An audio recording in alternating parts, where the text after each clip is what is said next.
Hello everybody and welcome to our Semester 1 Midterm Review Study Guide. Hopefully by the end of these 20 questions, you'll feel better prepared to tackle your midterm this semester. So, let's start with number 1. It says to find the equation of a circle with a center of -3, 1 and a radius of 5. So first, I'm going to go ahead and label this center is represented by the letters H and K. And my equation of my circle I've written out right here. So really all I have to do is plug in my H and plug in my K into their spots. So I'll have X minus, now H is -3. So I'm just plugging it in. Plus Y minus K is 1 equals my R, now I'm going to plug in is 5 and I need to square it. Now let's go through and make this nice and neat. We know that minus -3 will turn into x plus 3 squared. Whoops, I was forgetting my squareds. Plus y minus 1 squared equals 25. And there we have the equation for a circle.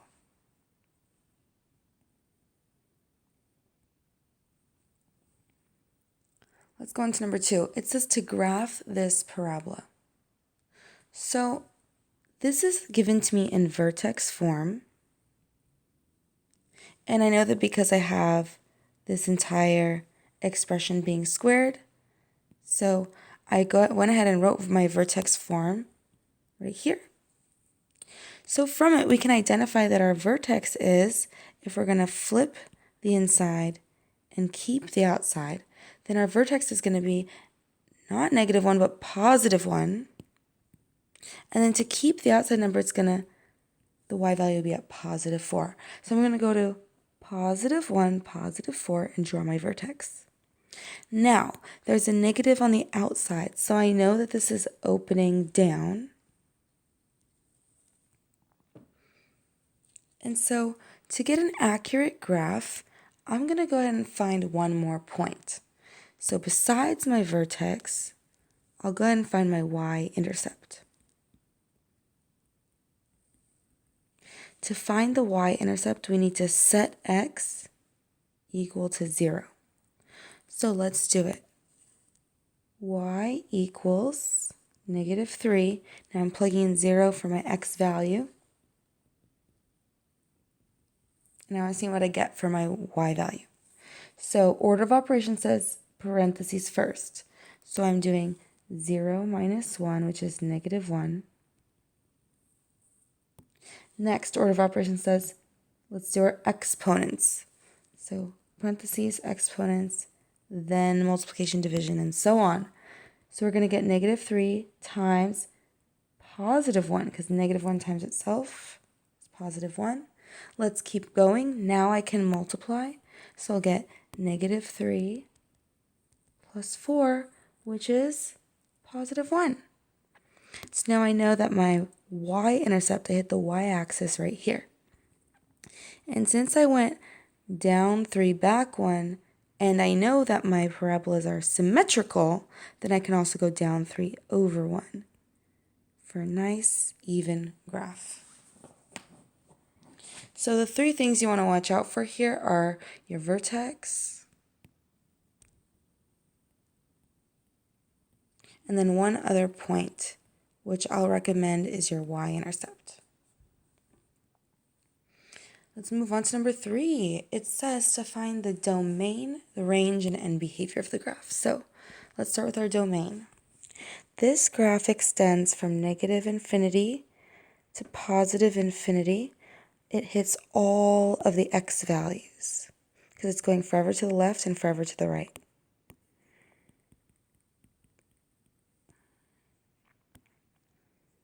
For the range, remember for range, we actually read our range from bottom to top, focusing on the y values. So, I'm starting at the bottom, down here. My graph does not exist down here because it doesn't go down at all.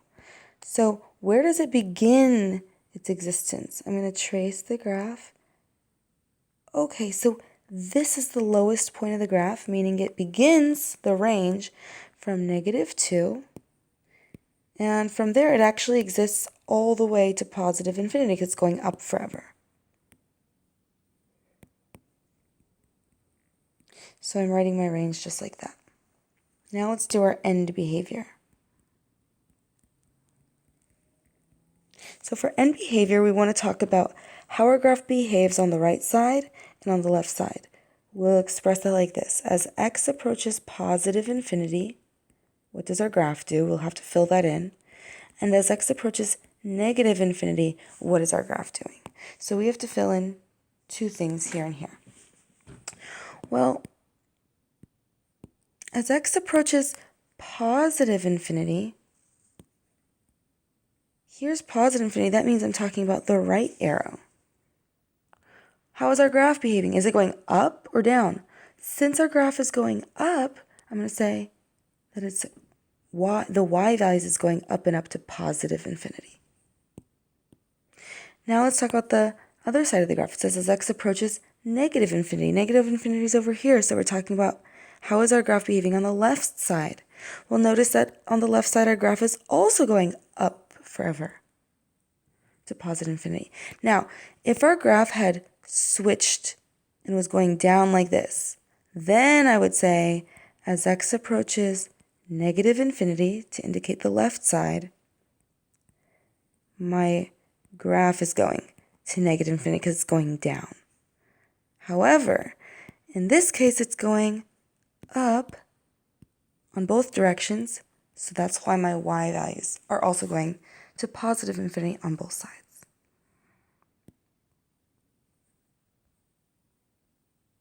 All right, number 4 says, which of the following will result in 5 minus 7i as the answer? So, the one thing you need to remember here is that whenever you see I squared, you have to replace it with -1.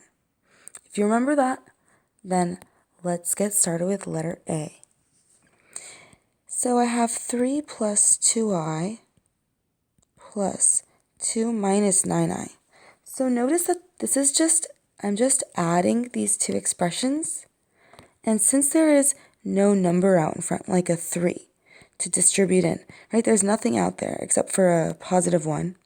And there's nothing here to distribute either, except for a +1.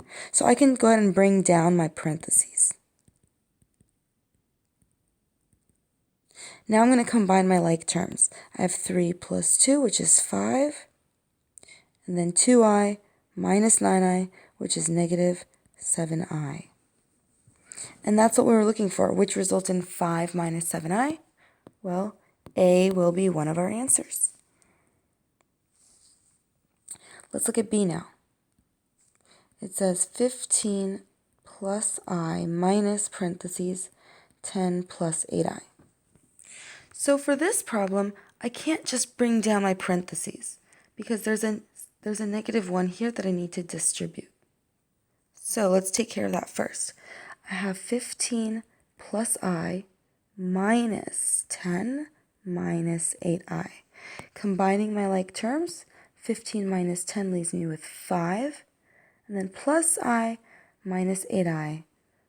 Well, that's technically a plus 1i, right? So 1i minus 8i leaves me with -7i. And that also qualifies us. Let's move on to C. It says the square root of 25 minus the square root of -49. So let's work piece by piece. We know that the square root of 25 is actually just 5. I can bring down the minus sign. And now the square root of -49, this one is special. Because remember, the square root of -1 is equal to I. So since I have a negative inside, I know I have an imaginary number. I'm going to write I right away. And then the square root of 49 is 7.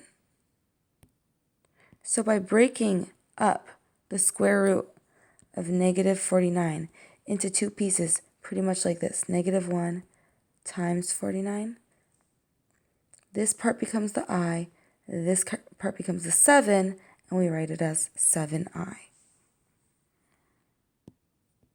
That means we have another 5 minus 7i, check mark on C. Let's do the last problem. Letter D says -1 parentheses 7i minus 5i squared.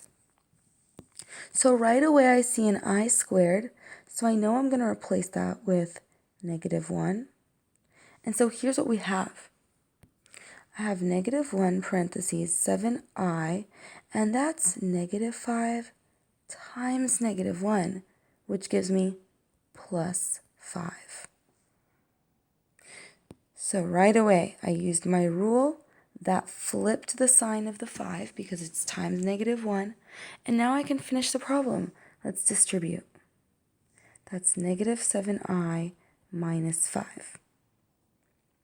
Well, my question wants a positive 5, not a -5, so this would be wrong.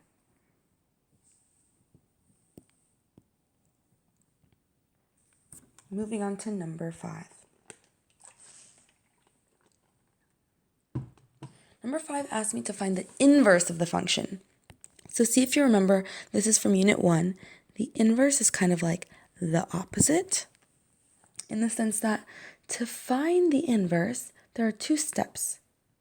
Okay, 2 actually very easy steps. Just memorize them.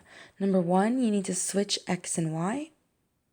And then number 2, you need to solve for y. And so if you recall, the inverse notation looks like this. That's pronounced f inverse of x. So let's go ahead and start with our first step, switch x and y. So you may be scanning this and thinking, okay, but I don't see a y value. Well, your very first step is to cross out the f of x or the g of x or whatever the name of the function is and to replace it with a y, because we know that's really just another way to say y. Now that we see our y value, we can go ahead and do step 1, switch x and y. So where it says y, I'll write x. And where it says x, I will write the y. Everything else stays the same. And I can put a check mark. I'm done with step 1. Now I'm going to solve for y. That means to get y all by itself. So the first thing I'll do to get y by itself is move the 2 to the other side. I'll do that by adding 2 to both sides of my equation. And so it cancels on the right side. I'm left with 1/5 y. And the other side becomes x plus 2 because I'm adding it. Next, I still need to get y by itself. So to get rid of the multiplication by 1/5, I'll go ahead and multiply both sides by 5/1 by the reciprocal. But I want to make sure that this entire expression is getting multiplied. So I need to put parentheses. Now, 1/5 times 5/1 gives me 5/5, which is just 1y. So basically the 5's canceled. I'm left with y all by itself equals, now 5/1, that's really just the number 5, isn't it? I don't need the fraction and make this harder. So let's distribute our 5. That'll give me 5x plus 10. And ta-da! I've finished step 2. Check mark. I'm almost done. In the very last step, I just need to remember to replace the y with my inverse notation. And we're done. Let's move to number 6. It says solve this. Ooh, do you remember what these are called? It's called the absolute value. So we have an absolute value inequality we need to solve. So let's set it up.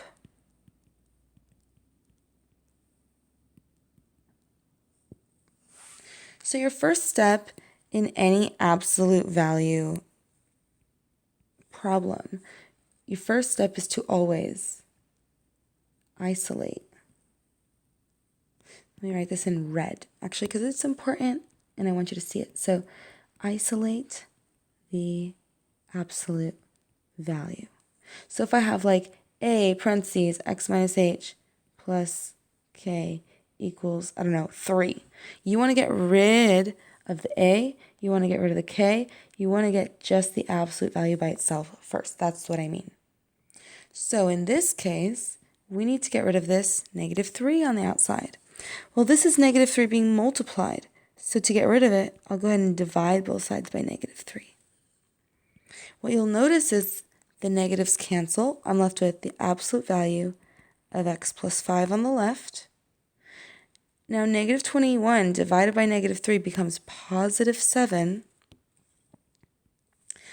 But when I divide both sides,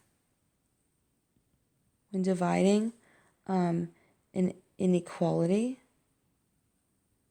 by a negative number, you have to flip the direction of the inequality.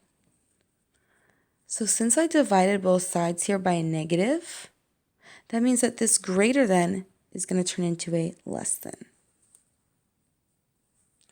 So now we have succeeded in getting our absolute value by itself. Now we'll go ahead and split this up into two distinct problems. On the left side, I'll bring down my absolute value. I'll get x plus 5 is less than 7. Just copy it exactly as it is, except of course without the absolute value signs. Notice that they're gone. And on the right side, I'll write x plus 5, but two things are going to flip.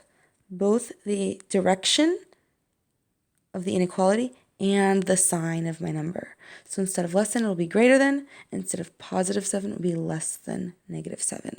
So notice that that's the only thing that has changed there. Now let's solve the left side. So I'm going to I'll subtract 5 on both sides. X is less than 2. And over here, when I subtract on both sides, I get x is greater than -12. So I'm going to put these on a number line really quick. I have -12, I have 2, x is less than 2, so open circle because I'm not equal to. It just says less than, that means not including. And I'll shade to the left. These are the numbers less than 2. And then for x is greater than -12, I'll go to -12. And I'm shading greater than, that means to the right. So what you notice is we have this inside region shaded.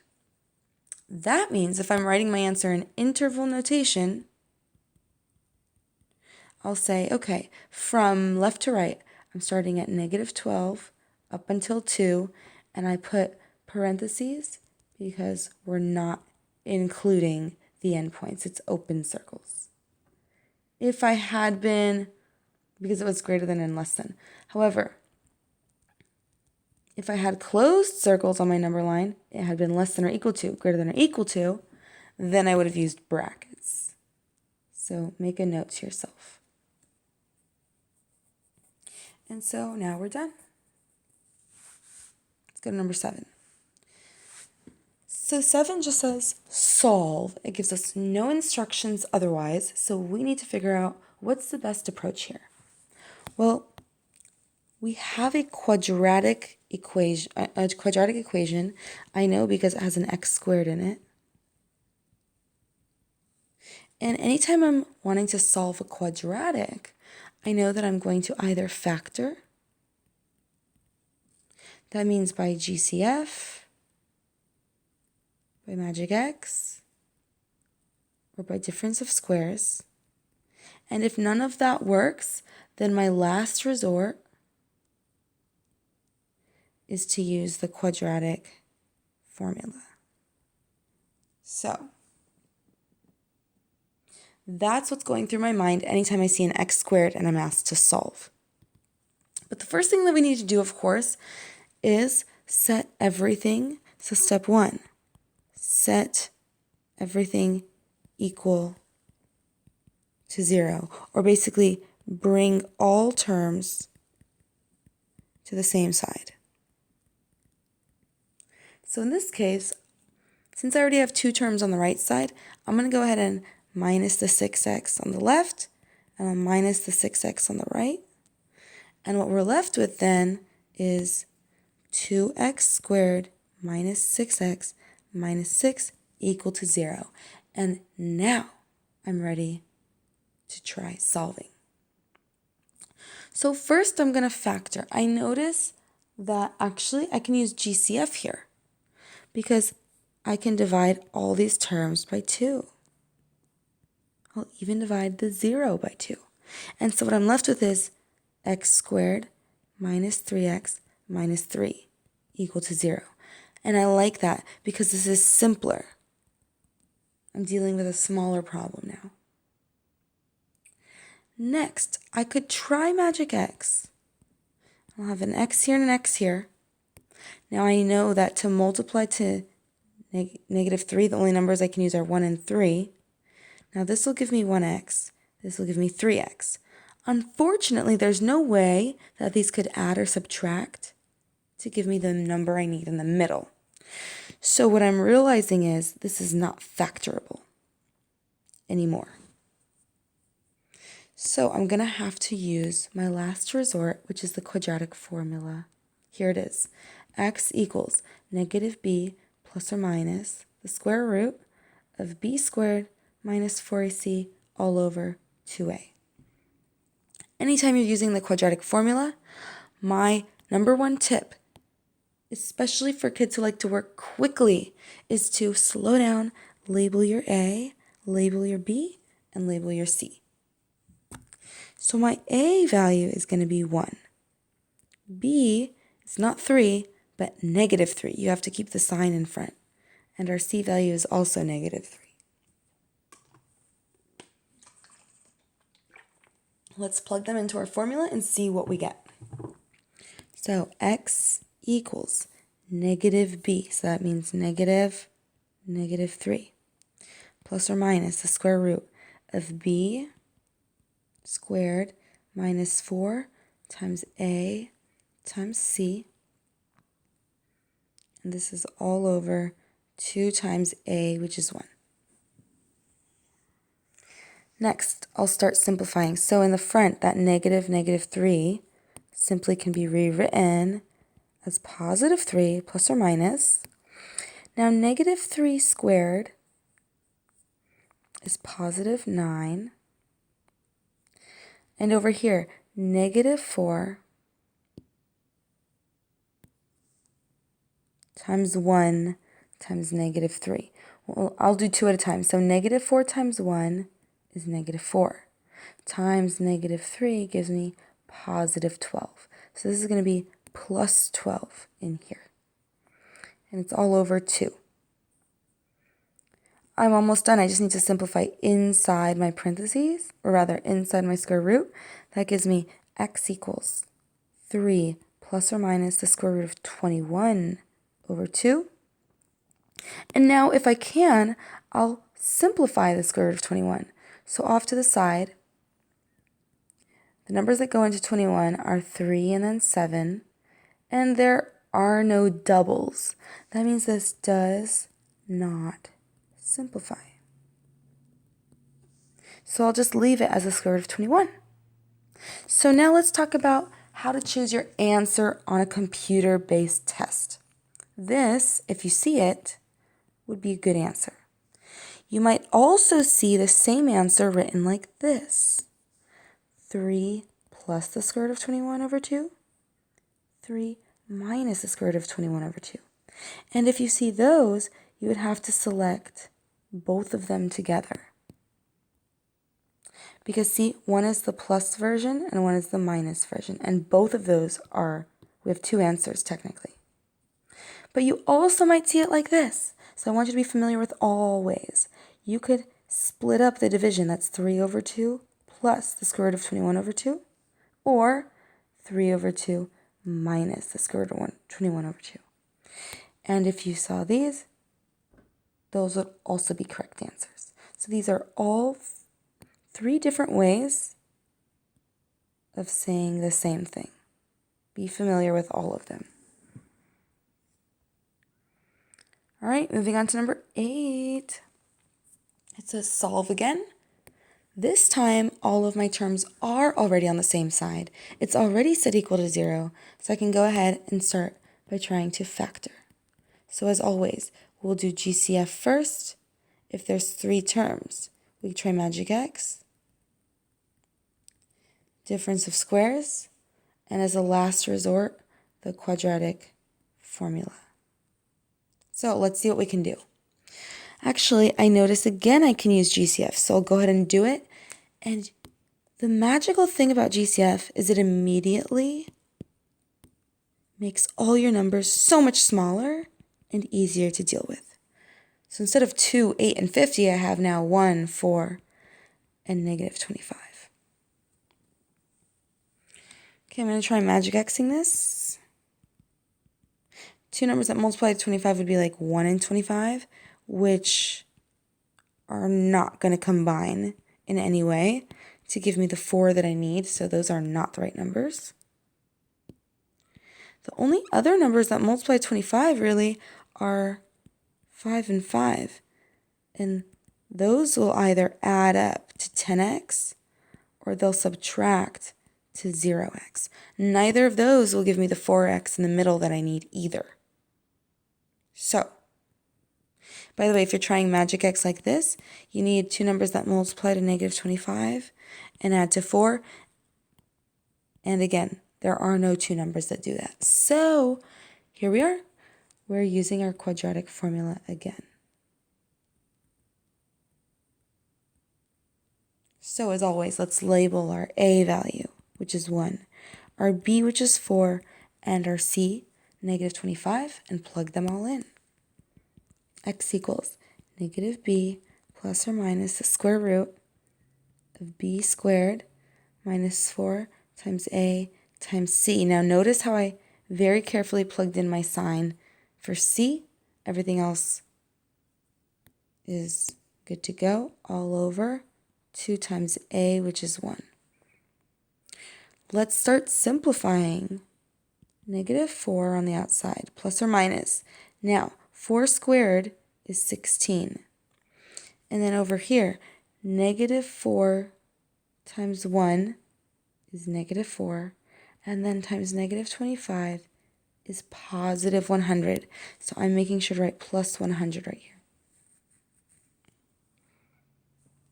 And this is all over 2. Simplifying further, I get x equals negative 4 plus or minus square root of 116 all over 2. And again, I'm going to have to see if I can simplify 116. So 2 goes into 116 58 times. 2 goes into 58 29 times. And 29 does not break down. So notice that the square root of 116 can really be rewritten as 2 on the outside, root 29 inside. So 2 square root 29, it's all over 2. Now, this could be your final answer. However, we can simplify it further. Let's keep going by breaking up the fraction. Let's divide every piece by 2, like this. X equals negative 4 over 2 plus or minus 2 root 29 over 2. And see why we did this? Because the left side can simplify. Negative 4 over 2 is really negative 2 plus or minus. So this canceled with that, became 2 over 1. And these numbers are going to cancel, leaving me just with the square root of 29.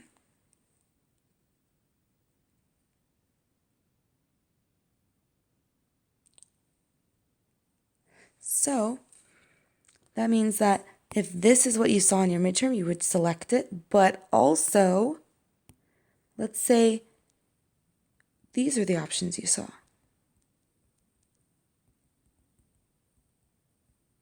You should be able to recognize that when we say negative 2 plus or minus the root 29, we really mean it's negative 2 plus square root 29 or negative 2 minus. So it really is 2 answers in one. And so if these were your choice, you would select those, both of them. Let's move on to number 9. It gives us two functions, f, which I'm marking in red, and g, here in blue. And it asks me to find g of f of 2. So I have a function inside of a function.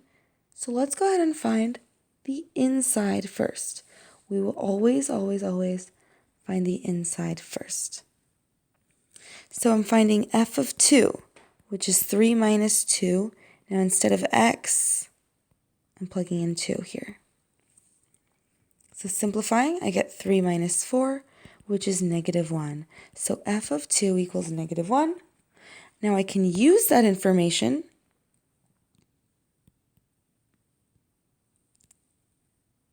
to plug in f of 2.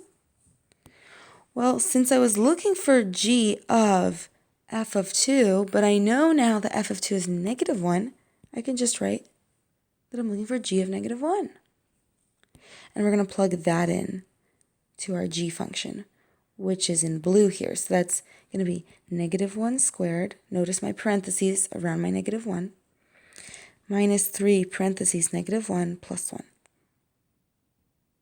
So what did I do? I just plugged in negative 1 here and here in my g function. Simplifying, we'll get negative 1 squared is 1. Negative 3 times negative 1 is plus 3 plus 1. The answer is 5. So g of f of 2 gave me an answer of 5.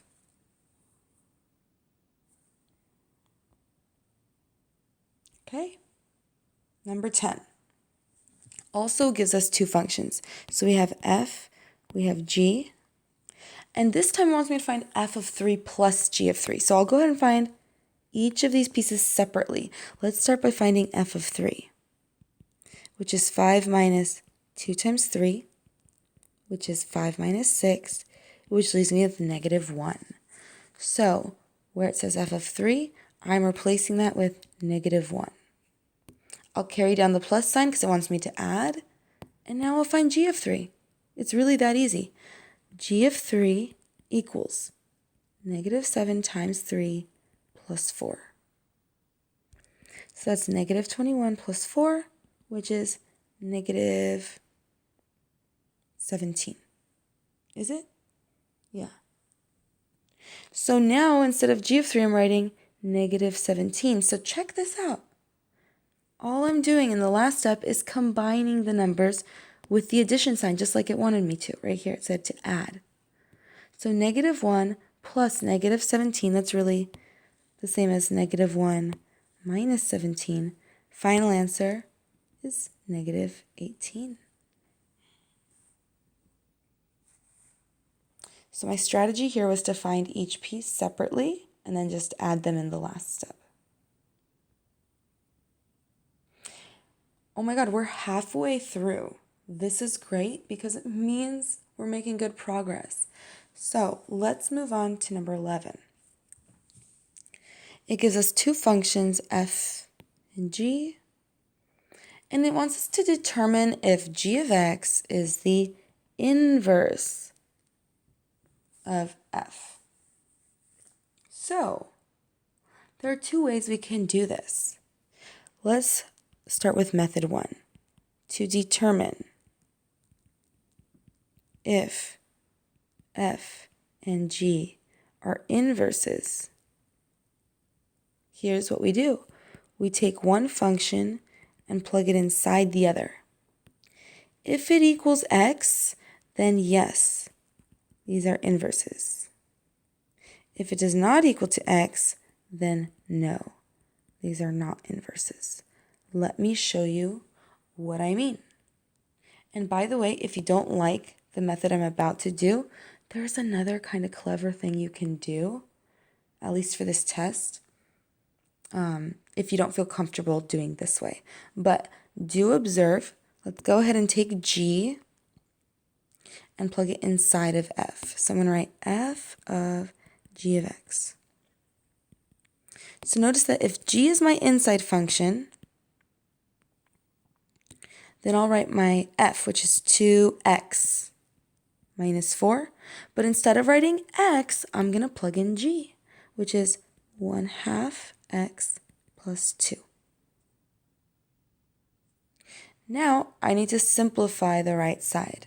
So this is asking me to distribute the 2, meaning I'll get 2 times 1/2, which is 2 over 2, which is just 1. So I'm left with 1x, and then 2 times 2 is plus 4, and I'll bring down the minus 4 at the end. Now notice what happened here. I'm left with equals x, and then the plus 4 and the minus 4 canceled. So since f of g of x ended up equaling just x, then my answer is yes. These are inverses. Because what they did is they, undid each other. The addition undid the minus, and then the division by 2 undid the multiplication by 2. So these are true opposites. Now, you might say, okay, Ms. Nami, but I don't really want to learn an extra thing today. Can't I just, if I want to determine if these are inverses, can't I just go ahead and find the inverse myself? Watch this. So think back, look back at we did it in number 5. We said to find the inverse, there are 2 steps. Step 1, switch x and y. Step 2, solve for y. I'm going to go ahead and do that. I'm going to see what the inverse is and then check if it matches that guy. So let's do it together. Step 1, y equals 2x minus 4. I'm going to switch the x and y. So x equals 2y minus 4. Next, I want to solve for y. So get it all by itself. I'll add the 4 to both sides. I'll be left with x plus 4 equals 2y. And in the last step, I'll divide everything by 2. So this becomes y equals x over 2 plus 4 over 2 is just 2. In the last step, I'll replace this. And now I can check. Is this the same as that? Well, they look a little bit different, but here's the only difference. Instead of x over 2, they have 1 over 2x. And actually, you need to recognize that these are the same. 1x over 2 is the same as 1/2 x. Just like 3 over 4x is the same as 3x over 4. So again, we found an answer of yes. These are inverses, but this time we did it by just finding it ourselves. So those are your 2 methods. Method 1 on the left is take one and plug it inside the other. And method 2 on the right is just go ahead and find the inverse yourself since you already know how. All right, number 12. I like this problem because it looks tricky, but it's actually super easy. So let's go ahead and see what we have. If f of x equals 2x plus 8, the other information they're giving me is that f of a equals 28, and we're asked to find a. So check it out. First, I'm going to go ahead and label that f of a right now, a is representing my x, and this 28 is representing my y. So over on the left side, so they've given me really 2 numbers here, an x and a y. So over on the left side, I'm going to plug in everywhere that I see an x, I'm going to write a. So this is f of a equals 2 times a plus 8. And it says here that f of a equals 28. So that means that I can do this. Well, this is f of a, and it equals 28. So that means this entire expression, when a is plugged in, comes out to 28. All I did was I plugged in 28 into the y position, which we know is f of x, and I plugged in a into my x position. Now I can easily solve for a. I'm going to minus the 8 on both sides. I'll get 20 equals 2a. Then I'll divide both sides by 2 and get a equals to 10. I am now done. Number 13. Solve the quadratic equation by factoring. Ooh, that means I do not have to use the quadratic formula because it says specifically to use factoring. So I'm going to go ahead and check, as always. Can I use GCF?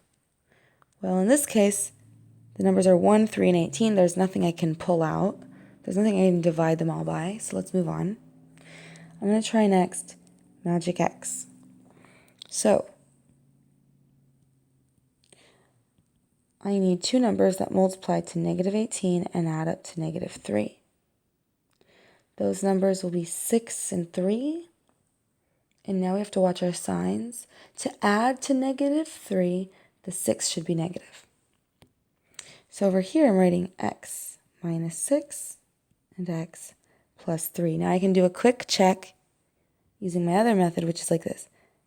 Negative 6x plus 3x. That gives me negative 3x, which is what I need in the middle. So we're good to go.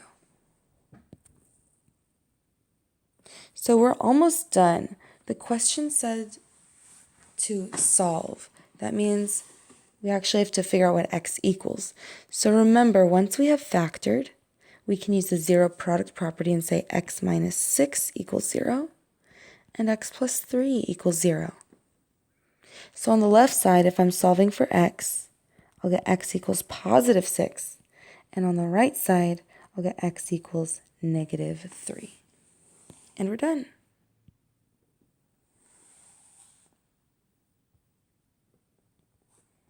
Number 14. Find the intervals where the graph is positive, negative, increasing, and decreasing. So, using our graph, let's start with positive. Positive means we are above. Let's take some notes first. Positive means where you are above the x-axis. So here's my x-axis. I'm interested in anything above it. So this would be positive. And then this whole section here would be positive. Nothing else on our graph is positive. Next, it says to find where the graph is negative. That's where I'm below the x-axis. So this piece here is negative because it's below my axis. And this piece is negative. So keep that in mind. Let's just start with positive and negative then. So from left to right, I want to label. I have negative infinity on the left, positive infinity on the right, and this is extending forever in both directions. So starting with positive, from left to right, I'm positive from the x value of negative 3 until the x value of negative 2. I'm also positive starting at 4. And from 4, I go on to be positive forever to the right. So all the way to positive infinity. Now let's trace our negative section.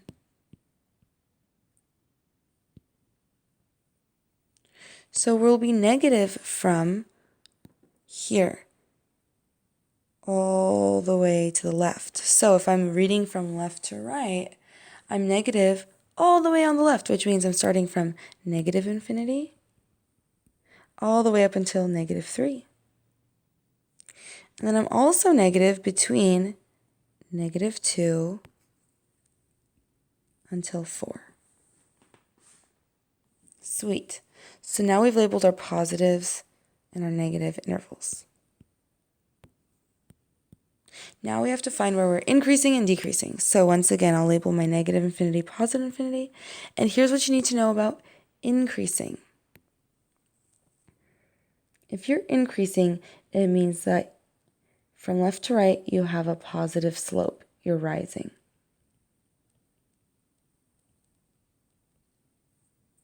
And I'll be decreasing if I, from left to right, I'm going down. So falling. Now the trick is to put your pencil on the leftmost side and trace your graph. So I'm not going to start here and say, oh, I'm falling, falling, falling. No. I'm reading that backwards. You have to go from the left side. So start on the left. From down here, I notice I'm actually increasing. And I'm increasing all the way up until right about right there. So I'll say I'm increasing from, if we're starting on the left. I'm increasing from negative infinity all the way on the left up until approximately like negative 2.5. It looks like it's somewhere between 2 and 3. After that, we start decreasing because now my graph is falling from negative 2.5 up until about, focus on the x value, up until about 2. So decreasing from negative 2.5 up until positive 2. And then from there, I pick up increasing again. So notice that I'm only giving you the x values. I'm increasing. I'm not going to say from negative 4 because that's the y value. But I would say from 2, I'm increasing again, all the way forever to the right. So until positive infinity. Ta-da!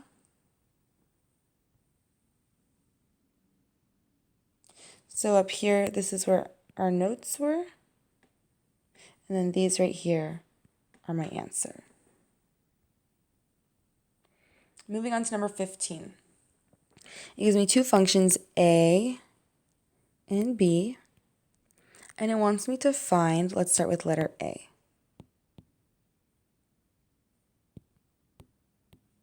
Letter a wants me to find what a plus b is. Well, I'm just going to substitute. A is 8 minus 3i. Notice I'm going to use parentheses all the time. I never want to take a chance. Start with your parentheses anytime you're plugging in. So now we got our a plugged in, plus, what's b? Well, b is 2 plus 5i. Now I can look at my function and say, okay, since there's nothing except for a 1 to distribute in, I can just bring down the parentheses. That's 8 minus 3i plus, and since here there's just a positive 1, this will stay the same, and I'll have 2 plus 5i. Next, we're combining our like terms.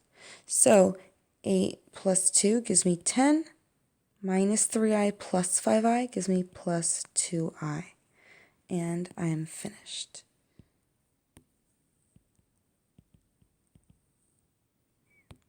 Moving on to letter B. Now B wants me to subtract, starting with, careful, the b function first.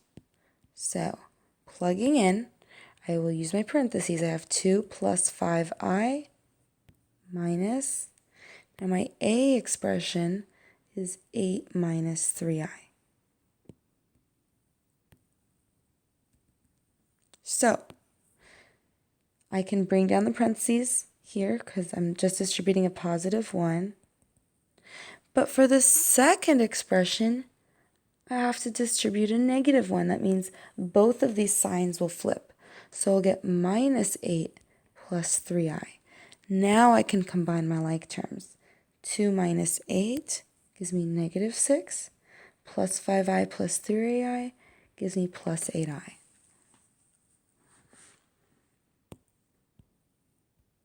Let's go on to letter C. So C says, okay, find b squared. Well, b squared means if I'm plugging in, then I want 2 plus 5i squared.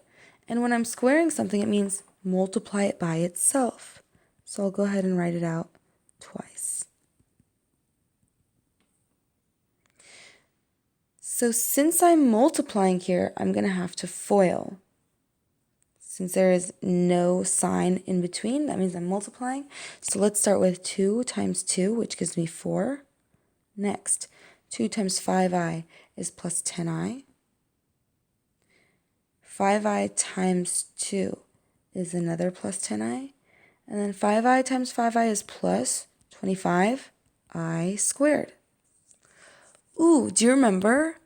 Whenever you see I squared, you have to replace it with -1. So let's circle our I squared. That means that we're really doing plus 25 times -1. So if I were to rewrite this, I have 4 plus 10i plus 10i. And 25 times -1 is minus 25. So it flipped my sign from a plus 25 to a minus 25. Now we can combine our like terms like always. 4 minus 25 is -21. And then plus 10i is plus 20i.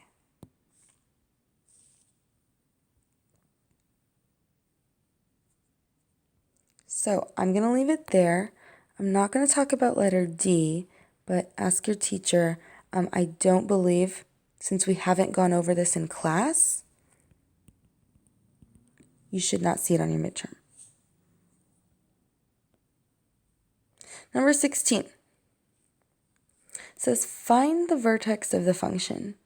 So since we're not in vertex form, right, we don't see parentheses. There's no inside and outside guy. That means that if we're not in vertex form, we're in something called standard form. And you should recognize that right away. Standard form is ax squared plus bx plus c. And when we're in standard form, to find the vertex, we have a nifty little formula, which is x equals -b over 2a. To give us the x value of our vertex, and then we just plug it in to find the y value. So using that information, let's go ahead and find our vertex. So we know we need x equals -b over 2a. Now we just need to find our a and our b. So my a value from here is equal to 2. My b value is equal to -8. And if I needed it, my c value would be -1. Let's plug it in. X equals -b, which is -8, over 2 times a, which is 2. So -8, of course, is +8 over 4, which is 2. So we're now halfway to finding our vertex. We know the x value is 2. Now we need to find the y value. To find the y value, we plug in x equals 2 into our original expression and see what we get for our y. So we'll show our work down here. Y equals 2, and keep in mind we're plugging in x equals 2. So 2 parentheses, instead of x squared, I'll be writing 2 squared. Actually, I'll do it in red.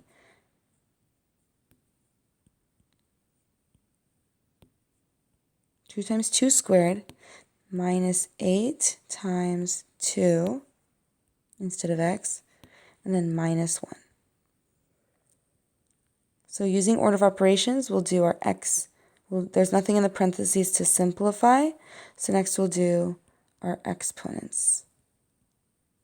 So that's 2 squared is 4, so I have 2 times 4. And then everything else I can do now multiplication division, minus 16 minus 1. That's 8 minus 16 minus 1.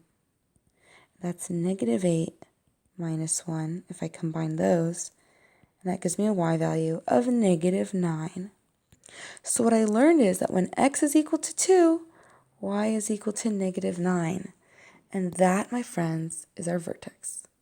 So we use this formula to find our x value. Then we plugged in our x value to find the y of the vertex. Now, the question also wants us to identify if 2 -9 is a minimum or maximum. So, if you have a parabola facing up, your vertex is a minimum because it's the lowest point. If you have a parabola facing down, then your vertex is a maximum. So to answer this question, we need to know, is our graph facing up or down? And to answer that, all we have to do is look out in the front. Since it's a positive 2 out in the front, I don't actually even care that it's a 2. I just want to know if it's plus or minus. Since there's no negative out in the front, it's automatically positive, meaning I'm facing up, which means our vertex of 2, -9 is actually a minimum. To explain why, I would say since the graph opens up.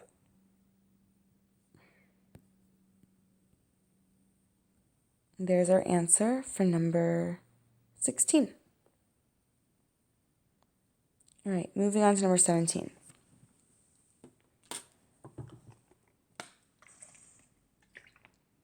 So we're finding the equation of the graph here.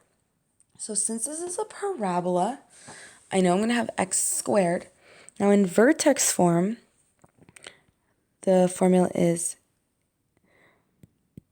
I'll just write x minus h squared plus k. So that means I need to find the vertex first. So let's figure it out. I have my vertex at -2, -1.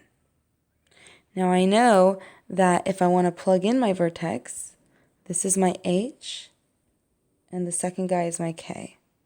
So if I'm plugging it in, I'll get y equals x minus, my h is -2 squared, then plus, my k is -1. So simplifying this, that turns to a positive. Plus -1 is obviously just -1. So my answer is y equals x plus 2 squared minus 1. The last thing I need to check is if it's opening up or down. Since it's opening up, that means we'll have a positive out in the front, just like that. And we're done. Now another way to see this very easily is to remember the flip and keep rule. Since I flip the first number, that's why it turned into an x plus 2. And since I keep the second number, that's why the outside stayed -1. So you can also check it using the flip and keep. Next, it asks us to find our equation in intercept form. So when we talk about intercepts, we're talking about x-intercepts. So let's look at our x-intercepts here. We have two places where we hit the x-axis. We have an x-intercept at -3. We have an x-intercept at -1. So intercept form says, if you have, here's basically the rule. If x equals a and x equals b, then y equals x minus a and x minus b, which looks harder than it is. It just means that our intercepts are x plus 3, and instead of -1, the factor it would have come from would be x plus 1. So you're going to flip both of these signs. So for example, if I had x-intercept at 0 and +5 facing down, then my first intercept would be x minus 0, and my next intercept would be x minus 5 because I flipped the sign. That would just turn into x and x minus 5, and since it's facing down, I need a negative in the front. So just a second quick example off to the side. But yeah, this is our answer for our intercept form.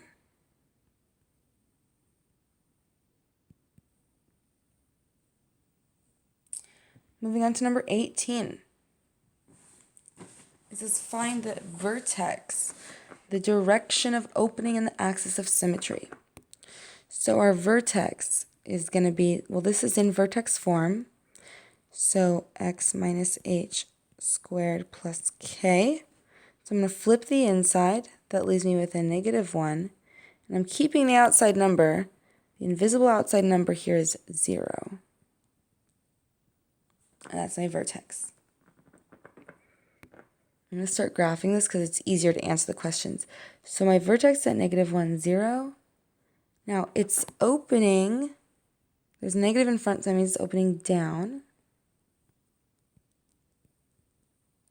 And that means that my axis of symmetry is going through the point x equals -1.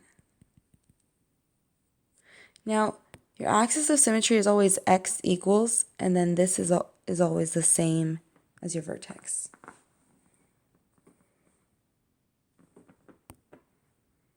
Number 19, solve.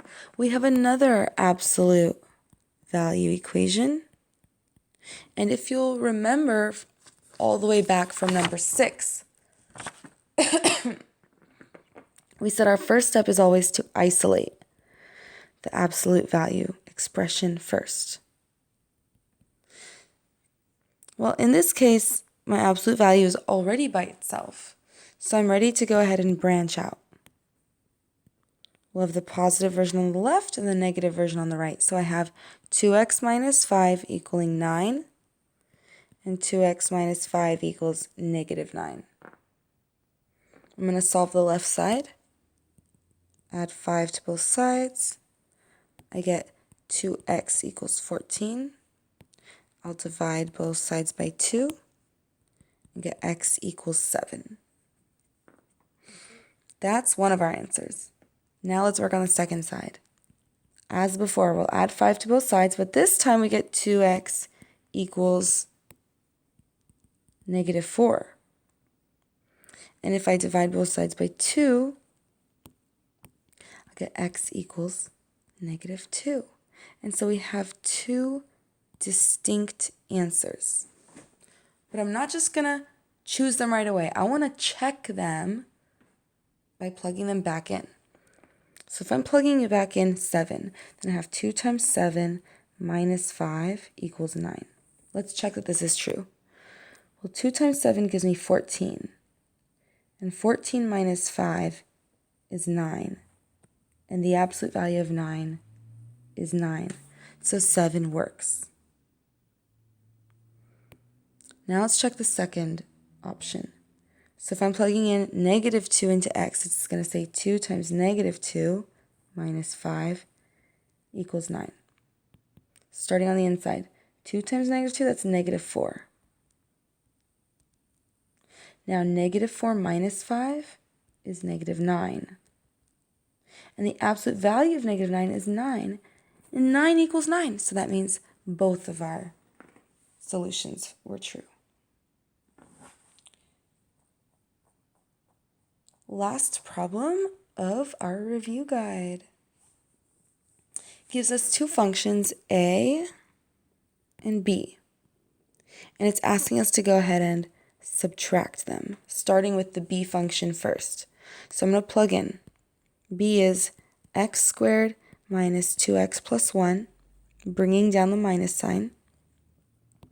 And then a of x is -3x squared plus 5x minus 7. Something in my throat.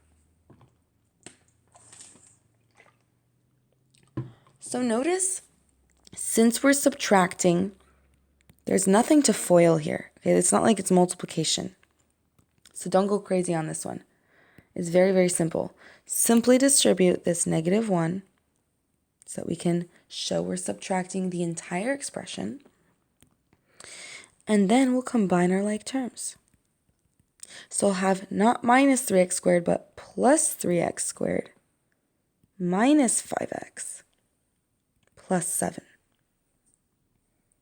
Combining our like terms, we have x squared plus 3x squared, which is 4x squared. We have 2x minus 5x, which gives me minus 3x. And then we have plus 1 plus 7, which is plus 8. So our final answer here, 4x squared. Actually, oh, I made a mistake. Here it says minus 2x, but I copied it wrong. So let me fix that really quick. This should say minus 2x.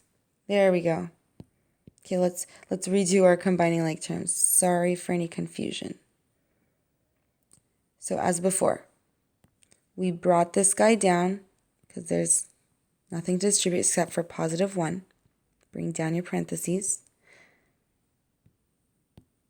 And then we distributed this negative 1, so all 3 signs flipped. I went to a positive 3x, a negative 5, and a positive 7. Now we're simply combining our like terms. So I have x squared plus 3x squared is just 4x squared. Next, minus 2x minus 5x is minus 7x. And finally, plus 1 plus 7 is plus 8. And that is our final answer. So I hope you found this review helpful. Good luck on your midterms.